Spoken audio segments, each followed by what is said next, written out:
Praise the lord. ఈ దిన దేవుని వాగ్దానము.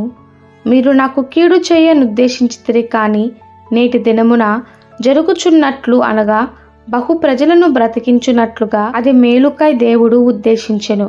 ఆదికాండము 50వ అధ్యాయము 20వ వచనము. గతంలో మనకు జరిగినదేమైనప్పటికీ అది మన భవిష్యత్తును ఆదేశించదు.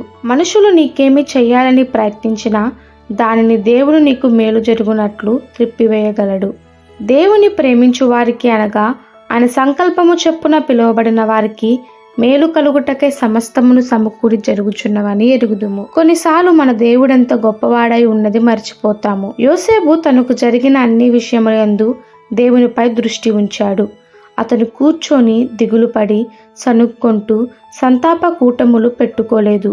ఇతరులు, తన సొంత సహోదరులు తనకు అంత చేసినప్పటికీ తను ద్వేషము, కోపము, కక్షారహితము తనను ఆవరించకుండా అడ్డుకున్నాడు.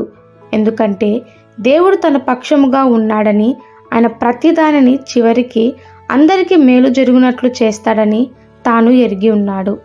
ఏది జరిగినప్పటికీ దేవుడు తన పక్షముగా ఉన్నాడని యోసేపుకు తెలుసు. అతడు తన జీవితాన్ని, ప్రతిష్ఠితను, తాను చేయు పనిని దేవుడు నిర్ణయించడానికి వదిలిపెట్టాడు. అయితే మనము కూడా చేయవలసింది ఒకటి ఉంది. మన స్వశక్తిని నమ్ముకొనక ఆయన బాహువుపై మనము ఆధారపడాలి. ఈ దిన దేవుని వాగ్దానము మనందరి జీవితంలో నెరవేరులాగున ప్రభు కృప మనకి తోడై ఉండునుగాక. ఆమెన్. God bless you.